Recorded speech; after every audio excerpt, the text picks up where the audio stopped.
गोष्टी तुमच्या मनात काय आहेत, कारण मी त्या फेजमधून गेलेलो आहे.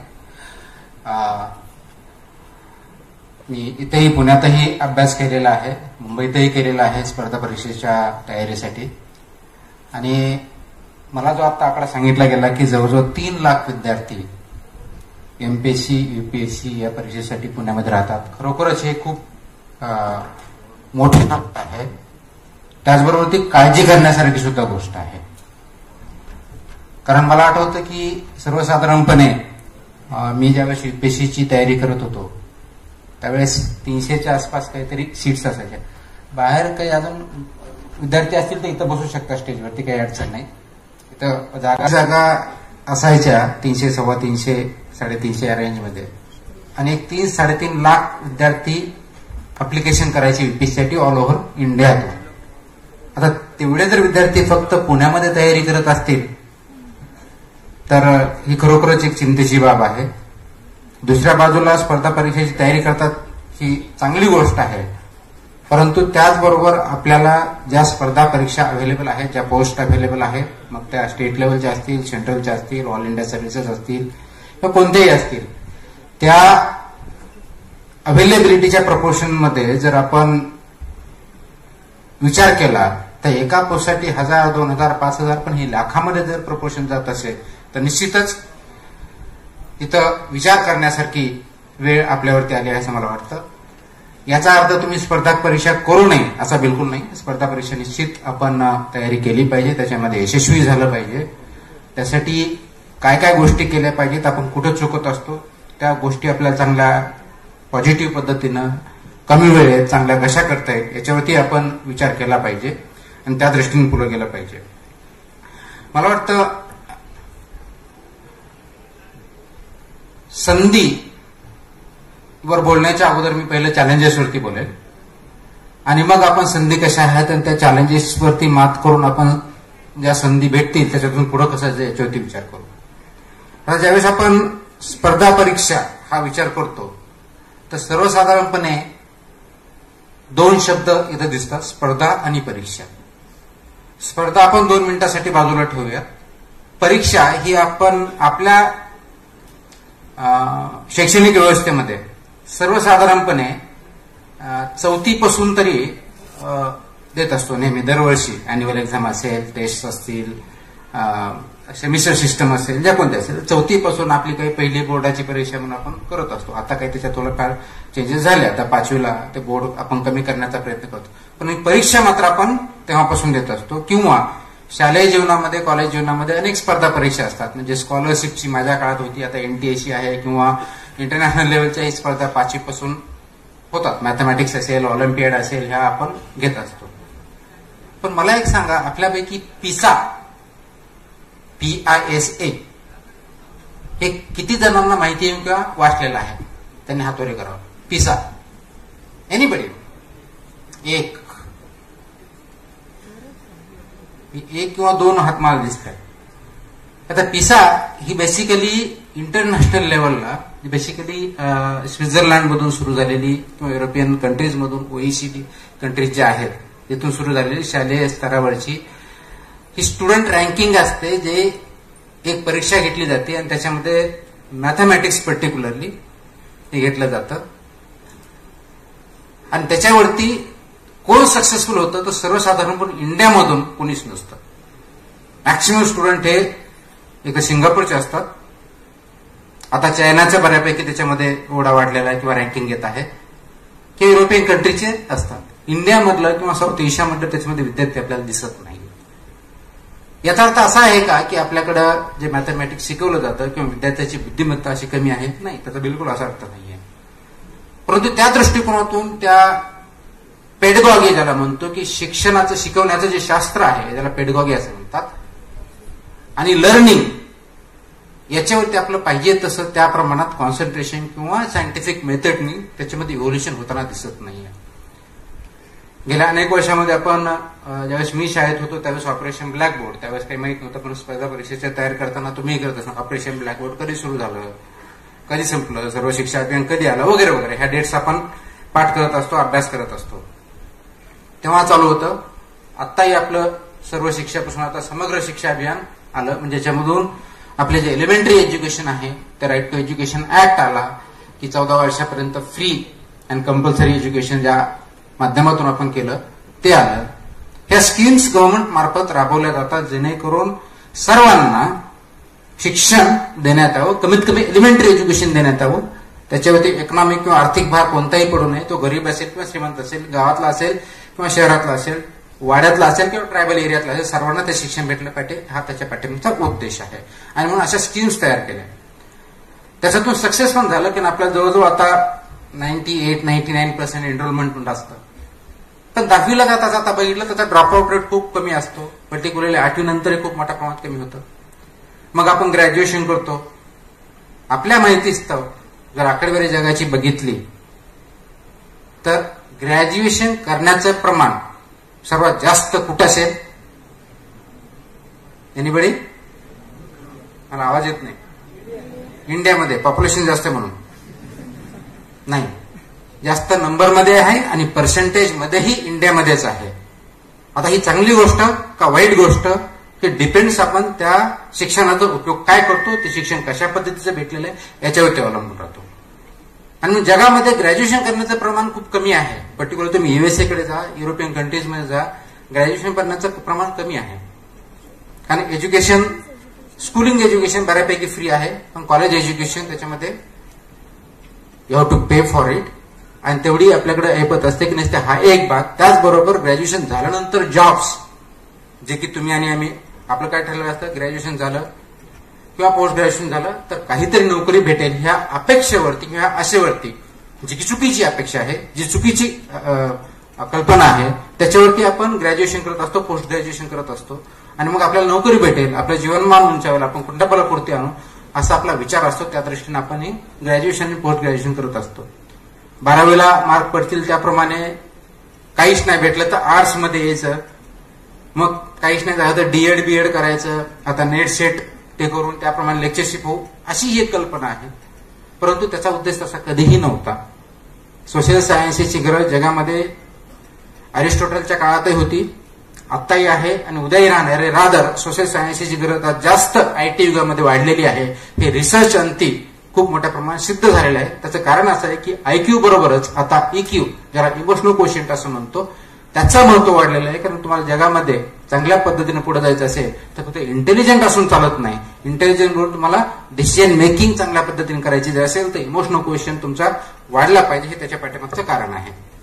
आता याचा सरासर जर विचार केला, हे बॅकग्राऊंड का सांगितलं मी, कारण आपण जनरली ज्या पद्धतीनं आपल्या करिअरकडे बघण्याचा दृष्टिकोन असतो तो कुठेतरी आपला इनकम्प्लीट इन्फॉर्मेशनवरती, इनकरेक्ट इन्फॉर्मेशनवरती, इनकम्प्लीट एफर्ट्सवरती अवलंबून असतो. आणि त्या दृष्टीने आपल्याला खूप वेळ लागतो किंवा बऱ्याच वेळेस आपल्याला 3 लाखापैकी मे बी 1% लोक स्पर्धा परीक्षेत सक्सेस होतील, नॉट मोर दॅन दॅट. कारण जागाच तेवढ्या आहेत. तुम्ही सगळ्या स्पर्धा जरी बघितल्या तरी एमपीएससी असेल, युपीएससी असेल, बँकिंग असेल, ज्या कोणत्या असतील, रेल्वेज असतील, ज्या कोणत्या असतील त्याच्यामध्ये.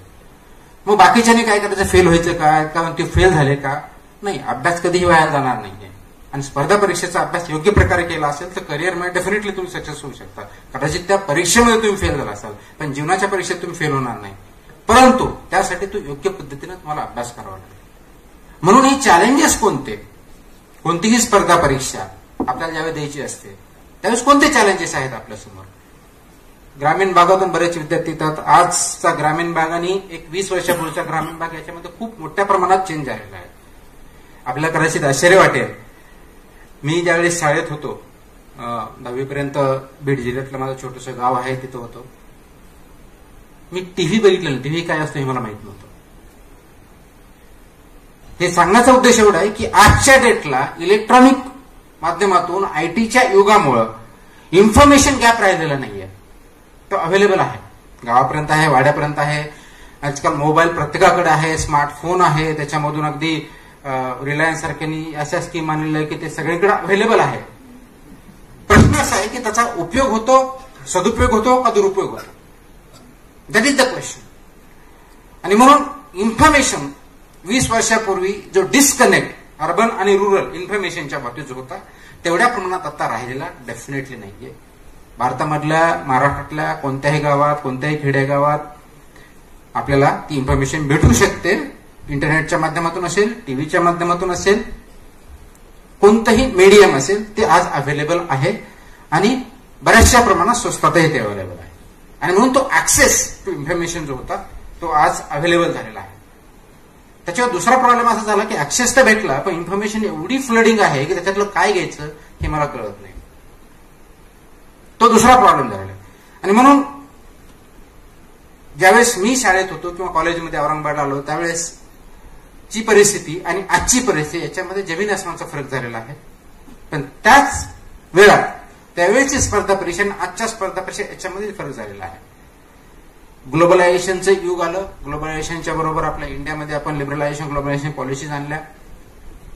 परंतु आज आपण माझ्या समोर जे बसलात किंवा 3 लाख विद्यार्थी इथं असतील किंवा महाराष्ट्रभर जे काही विद्यार्थी असतील किंवा भारतभरचे विद्यार्थी असतील, आपल्यापैकी खूप तुटपुंज विद्यार्थी की आंतरराष्ट्रीय स्तरावरच्या स्पर्धा परीक्षामध्ये सहभागी घेतात.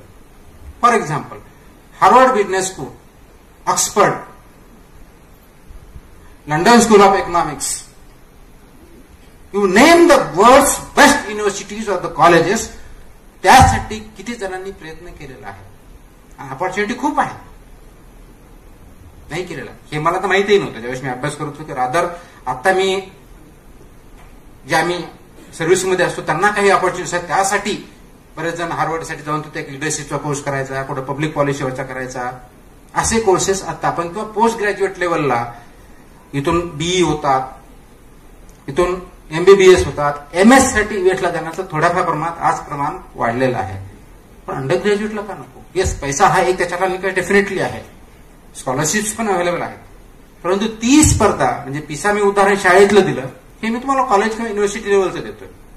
हे काय देतोय याचं कारण एकमेव असं आहे की स्पर्धा परीक्षा या नावाखाली ज्या संधी, आपला जो आजचा टॉपिक आहे संधी किती अवेलेबल आहेत, तर आपला बघण्याचा दृष्टिकोन हा खूप संकुचित झाला. स्पर्धा परीक्षा म्हणजे फक्त एमपीएससी आणि युपीएससी एवढा पुरताच मर्यादित राहिलाय. मला असं वाटतं की तिथं पहिलं आपलं डोळे ओपन करून बघण्याची, वाचण्याची आणि ऐकण्याची तयारी झाली पाहिजे. आणि मला वाटतं तिथं विद्यापीठ किंवा कॉलेज याच्यामध्ये चांगली मदत करू शकतात. कारण काही नवीन ज्या शाळा आहेत त्या आयबी करायचं का 12वी नंतर मग बाहेर कसं जायचं, ग्रॅज्युएशन नंतर कसं जायचं यासाठी प्रयत्न करतायत.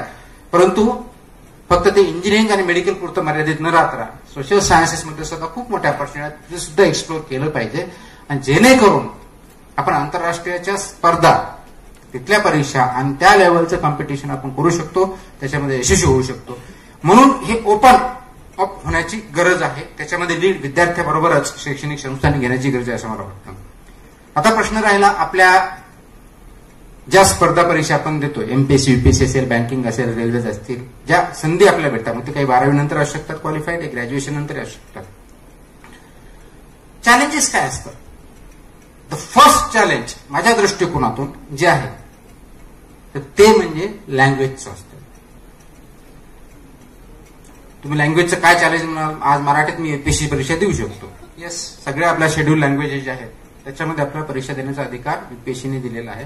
त्याच्यामुळे लँग्वेज बॅरियर आहे का? लँग्वेज बॅरियर नाही आहे. लँग्वेज ही चॅलेंज आहे. चॅलेंज का आहे? कारण तुम्ही आणि मी आता जे बोलतोय किंवा कलक्वियल लँग्वेज ज्याला म्हणतोय त्या लँग्वेजने स्पर्धा परीक्षेचं जर उत्तर लिहित गेला तर आपल्याला मार्क्स भेटणार नाहीत.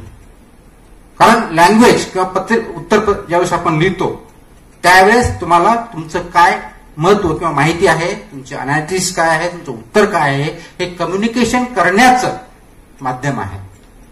म्हणून तुम्हाला जे म्हणायचे ते जो पेपर तपासणारे आहेत त्यांच्यापर्यंत योग्यरित्या पोहोचणं आवश्यक आहे. अन्यथा तुम्हाला जे म्हणायचे तिथपर्यंत न पोहोचता त्याचा वेगळा जर अर्थ निघत असेल तर पर्यायानं तुमच्याकडे माहिती असूनही, तुमचा अभ्यास असूनही तुम्हाला योग्य प्रकारचे मार्क भेटणार नाहीत. मीडियम कोणतं हे मी विचारलेलं नाहीये. तुमचं इंग्लिश आहे का, हिंदी आहे का, मराठी आहे का, चौथी कोणती लँग्वेज आहे, medium doesn't matter, language matters. म्हणून तुम्हाला लँग्वेजवर मास्टरी मी म्हणणार नाही, परंतु लिखित भाषा जी आहे आपली, जी कोणतं माध्यम असेल त्याच्यावरती स्पर्धा परीक्षेचे किंवा उत्तर लिहिण्याच्या दृष्टिकोनातून जी कम्युनिकेशनसाठी इफेक्टिव्ह लँग्वेज पाहिजे ती आत्मसात करणं ही पहिली गरज आहे. मग त्यासाठी तुमची टर्मिनॉलॉजी येऊ शकते. मग इकॉनॉमिक्स मध्ये बऱ्याच अशा टर्मिनॉलॉजी मराठीमध्ये शब्द सापडत नाही म्हणजे मला माहित नाही. जे विद्यार्थी असतात त्यांना त्यावेळेस अडकळलं जातं. मग आपण तिथे इंग्लिशचा वापर करतो. हे स्पर्धा परीक्षेत चालू शकत नाही. You have to use proper language, proper phrase, proper word at a particular level. आणि तो जर आपण केला नाही तर पर्यायानं आपल्याला जे कम्युनिकेशन करायचं आहे ते कम्युनिकेशन समोरचा जो असेसमेंट करणार आहे त्यांच्यापर्यंत पोहोचणार नाही. आणि पर्यायानं आपल्याला आपल्यापर्यंत माहिती असूनही, नॉलेज असूनही योग्य प्रकारचे मार्ग आपल्याला भेटू शकणार नाही. म्हणून लँग्वेजवरती तुम्ही तुमचं स्पर्धा परीक्षेत जेवढं कम्युनिकेट करायचंय ते प्रभुत्व आणणं गरजेचं आहे. मग त्यासाठी तुम्हाला डिक्शनरीचा वापर करावा लागेल. त्यासाठी तुम्हाला रायटिंग स्किल्स वाढावे लागतील लँग्वेजमधून. आणि त्याचबरोबर ज्यावेळेस ओरल परीक्षा किंवा इंटरव्ह्यू येतो त्यावेळी तुमचं ऑरल कम्युनिकेशन त्याला म्हणतो, परत लँग्वेजचा इश्यू येतो की तुम्हाला जनरल बोलणं आणि इंटरव्ह्यूमध्ये बोलणं. इंटरव्ह्यूमध्ये फक्त एटिकेट्स मॅनर्सला मार्क्स नसतात. तुम्ही कम्युनिकेशन कसं करता, जे बोलता ते योग्य बोलता की अयोग्य बोलता, शब्दप्रयोग तुमचा योग्य आहे की अयोग्य आहे. कारण इंटरव्ह्यूमध्ये पहिला प्रश्न जो विचारला जातो त्याच्यामध्ये तुम्ही जे उत्तर देणार त्या उत्तरामधल्या शब्दामधूनच पुढचा इंटरव्ह्यू तयार होतो, पुढचे क्वेश्चन्स तयार होतात. आणि पर्यायानं आपण जो शब्दप्रयोग वापरलेला असतो, केलेला असतो, मग आपण नंतर अडकत बसतो. म्हणून language is very crucial for any examination, live alone competitive examination. की जोपर्यंत तुम्ही आत्मसात करणार नाही तोपर्यंत आपण स्पर्धा परीक्षेमध्ये पाहिजे त्या लेवलचं यश भेटू शकणार नाही. मग आपण काय करतो, पुस्तकातलं जे आहे ते पाठ करत असतो, म्हणजे लेखकाची लँग्वेज वापरतो. आणि दॅट्स व्हॉट प्रॉब्लेम आहे. लेखकाची लँग्वेज वापरली तुम्ही पाठांतर जोपर्यंत आहे तोपर्यंत ठीक आहे. ज्या दिवशी तुमचे पाठांतर विसरलेलं असेल त्या दुसऱ्या दिवशी तुम्हाला ते लँग्वेजमध्ये लिहिता येणार नाही. म्हणून you have to write your answers in your language. तुम्ही इंग्लिशमध्ये लिहा असेल तुमची स्वतःची इंग्लिश, मराठीत लिहिण्याचं मराठीमध्ये तुमच्या एक्सप्रेस करण्याच्या पद्धतीचे शब्दप्रयोग, वाक्प्रचार हे त्याच्यातून आले पाहिजेत. म्हणून लँग्वेजवरती आणि कम्युनिकेशनवरती भर देणं गरजेचं आहे. आणि ते सोपं आहे. आपल्या कॉलेजमधल्या ज्या परीक्षा असतील, ज्या स्पर्धा असतील, ज्या तुमच्या वक्तृत्व स्पर्धा असतील, याच्यामध्ये उत्तर लिहिताना रादर आपल्या नोट्स काढत असेल तर नोट्स काढताना याचा विचार करणं गरजेचं आहे. हे जे वाक्य लिहिले हे दुसऱ्या प्रकारे मला करता येतं का? मी जे 10 वाक्य लिहिले ते मला माझ्या लँग्वेजमध्ये चांगल्या प्रकारची लँग्वेज वापरली तर मी 3 वाक्यामध्ये करू शकतो का, हे महत्वाचं आहे. कदाचित मी जे बोलतोय त्याचा तुम्हाला अर्थ कळत नसेल ते उदाहरण देऊन सांगतो. यूपीएससी मध्ये किंवा ऑल इंडिया सर्व्हिस आपण सिव्हिल सर्व्हिसेस म्हणतो त्याच्यामध्ये 2 मार्कापासून माझ्यामध्ये 60 मार्कापर्यंत प्रश्न असतात. 2 मार्काचा प्रश्न असतो आणि 60 मार्काचा प्रश्न असतो. 2 मार्कासाठी महात्मा गांधी म्हणून प्रश्न असतो आणि 60 मार्काचा कमेंट ऑन महात्मा गांधी म्हणून प्रश्न असतो. दोन्ही ठिकाणी प्रश्न असतो. आता 2 मार्कामध्ये तुमची वर्ड लिमिट जी असते ते 20 शब्दाची असते आणि 60 मार्कामध्ये सर्वसाधारण 600 शब्दामध्ये तुम्हाला लिहायचं असतं. आता महात्मा गांधीला 20 शब्दामध्ये 2 मार्कासाठी लिहायचं म्हटल्यानंतर तुम्हाला काय पाहिजे, मी काय लिहिणार? कोणताही विद्यार्थी आपण अगदी 4वी-5वीतला जरी घेतला तरी महात्मा गांधीबद्दल बेसिक तर माहिती आहे. त्याचा जन्म कधी झाला, काय केलं, फ्रीडम स्ट्रगल मध्ये काय केलं वगैरे वगैरे. हे 20 शब्दामध्ये तुम्हाला नेमकं लिहायचं. आणि that is where we go wrong. Mahatma Gandhi सगळं माहिती आहे, ग्रीन रेव्होल्युशन सगळं माहिती आहे, आयटी इन्फॉर्मेशन टेक्नॉलॉजी 2 मार्क 20 शब्द. काय लिहिणार? नेटवरती लिहिणार, गुगलवरती लिहिणार, नेटफ्लिक्सवरती लिहिणार, कशावरती लिहिणार, कशावरती? आणि ते 20 शब्द. Please mind it, you cannot cross. The moment you cross you are gone. इतकं महत्व त्यावेळेस कळतं की नाही, माझी लँग्वेज जर व्यवस्थित असेल तर हे कदाचित 600 शब्द जे लिहित मला ते मला 20 शब्दामध्ये लिहिता आला असतं. That's where effective language, effective communication महत्वाचं आहे.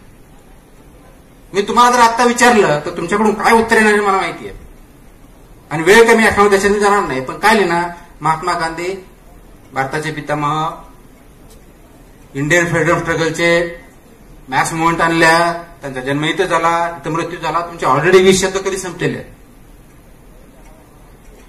That is not going to be answer. त्यांनी कॉन्ट्रीब्युशन काय केलं हे तुम्हाला 20 शब्दात नेमकं लिहिता पाहिजे. तोच प्रश्न ज्यावेळेस 60 मार्काचा असतो 600 शब्दाला, त्यावेळेस त्यांनी कॉन्ट्रीब्युशन काय केलं ते सुद्धा 60. कारण महात्मा गांधी होती 600 शब्द लिहिणं कुणाला जर येत नसेल तर प्रॉब्लेम आहे, कुणाला भरपूर येत असेल तरी प्रॉब्लेम आहे, कारण लँग्वेज मॅटर्स. सेम गोष्टी इंटरव्ह्यू ज्यावेळेस येतो, ज्यावेळेस तुम्हाला इंटरव्ह्यू द्यायचा असतो, त्यावेळेस तुमचा कशाच्या आधारे इंटरव्ह्यू घेतला जातो, म्हणजे जो फॉर्म भरलेला असतो, म्हणजे ऍप्लिकेशन असतं, त्यामध्ये तुम्ही जे काय लिहिले असे शब्दप्रयोग, तुमच्या नावापासून, गावापासून, क्वालिफिकेशन पासून, हॉबीपर्यंत जे काही शब्दप्रयोग लिहिलेले असतात, त्याच्यावरतून क्वेश्चन निर्माण केले जातात, क्वेश्चन केले जातात आणि त्याच्यावरती तुमचे आन्सर्स असतात. आता सर्वसाधारणपणे बऱ्याच वेळेस असं होतं की ज्यावेळेस इंटरव्ह्यू जातो, tell me about yourself, तुमच्याविषयी सांगा. बऱ्याच वेळेस असा प्रश्न येतो, मी सुद्धा केलेला आहे, तुमच्याविषयी सांगा. काय सांगणार तुम्ही? एनीबडी? मी तुम्हाला स्टार्टिंगलाच म्हटलं होतं, इंटरॅक्टिव्ह सेक्शन झालं तर फायदा आहे. मला हात वरी करून सांगा. तुम्हाला असं विचारलं कोणी इंटरव्ह्यू की टेल अबाउट युअर सेल्फ, किंवा तुमच्याविषयी सांगा, तर तुम्ही काय उत्तर देणार? असं गृहीत धरा की मी तुमचा आता इंटरव्ह्यू घेतोय आणि हे पॅनल बसलेलं आहे, तर त्यावेळेस तुम्ही काय उत्तर देणार हे मला सांगा. एनीबडी? Yes please.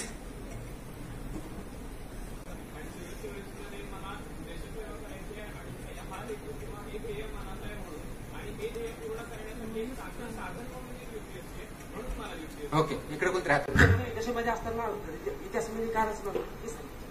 तुमच्याविषयी तुम्हाला विचारलं की तुमच्याविषयी थोडक्यात सांगा, इंटरव्ह्यू मध्ये गेला, तुमचं उत्तर काय असेल? मी सांगेन त्यांना की मी विद्यार्थी देशामध्ये असताना देशाच्या विकासासाठी मी काय कार्य केलं ते अगोदर सांगेन.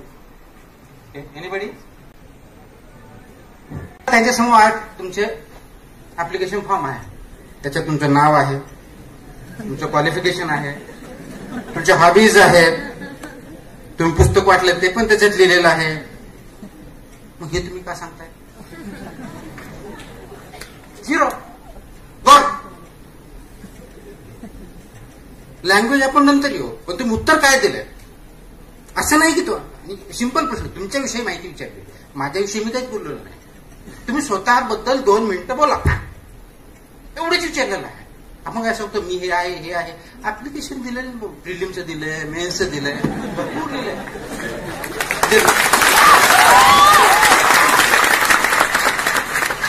आणि जे इंटरव्ह्यूच्या बाबतीत होतं, एक्झॅक्टली रिटर्नच्या बाबतीत कोर्स ऑफ ऍक्शन मी समजून सांगेल. मग मी काय सांगायला पाहिजे हा प्रश्न असेल तुमचा, बरोबर? आता ज्यावेळेस तुम्ही एका पोस्टच्या इंटरव्ह्यूला, कोणत्या इंटरव्ह्यूला, मी लेक्चरशिप इंटरव्ह्यूला गेलो समजा, तुमच्याविषयी सांगा. तुमचं नाव गाव विचारायला नाही विचारलं आलेलं तुम्ही इंटरव्ह्यू देतो, तुम्ही ज्या पोस्टसाठी आलाय त्या पोस्टसाठी तुम्ही काय करणार, तुमचे विचार काय त्याच्याबद्दल बोललं पाहिजे. आपण बोलतो आपल्याबद्दल, ज्या गोष्टी करण्यासाठी ऍप्लिकेशन केलेलं आहे त्याच्याविषयी बोलणं अपेक्षित आहे, आणि तेही मोजकच. No repetitions, no pauses, effective language.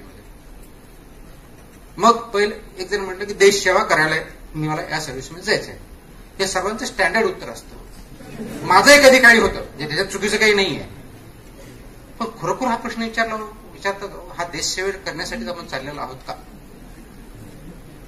खरोखरचा मनापासूनचा प्रश्न. ज्यावेळेस मी एमपीएससी करायचं ठरलं त्यावेळेस मला विचारलं होता, मला देश सेवा करायची आहे, आणि त्याला चुकीचं काय नाही, याच्यातून देशसेवा होते का नाही? बिलकुल होते, अब्सोल्युटली. म्हणजे लेक्चर पण करतात, ऑफिसर्स पण करतात, पदाधिकारी पण करतात, विद्यार्थी पण करतात, शेतकरी पण करतात, प्रत्येक स्वतःचं देशसेवा करतो. देशसेवा करणं म्हणजे काय? Contribution towards nation. म्हणजे इकॉनॉमीला हात लावत असेल, कुणी कल्चरल गोष्टी लावत असेल, वेगळे असतील. जर देशसेवा शब्द आला तर मी त्याच्यावरती प्रश्न विचारायला सुरुवात करणार, कोणत्या प्रकारची देशसेवा करणार सांगा. तो प्रश्न विचारला की मग मी हे करणार ते करणार, ज्यावेळेस त्यावेळेस आपल्याला हे माहित पाहिजे की पब्लिक सर्व्हिस आणि सोशल सर्व्हिस याच्यामधला फरक काय. Public service is paid service, जे की मी किंवा एक होतं पण त्याला पगार देतो, त्याच्या बदल्यात आपण सेवा देतो. Social service is voluntary service, त्याच्यामध्ये तुम्हाला पेमेंट करत नाहीये, म्हणजे ते काम करण्यासाठी तुम्हाला रिसोर्सेस असतील, पण ते पर्टिक्युलर काम करण्यासाठी तुम्हाला कोणी पेमेंट करत नाही. That is a social service. माझ्यासारखं म्हणजे तुम्हाला देशसेवा करायची ना, तुम्ही सामाजिक क्षेत्रात जा, समाजसेवा करा, उत्तम संधी तुम्हाला आहे. हे तुमच्यासाठी प्लॅटफॉर्म नाही. मी असं उत्तर देऊ शकतो किंवा असं विचारू शकतो,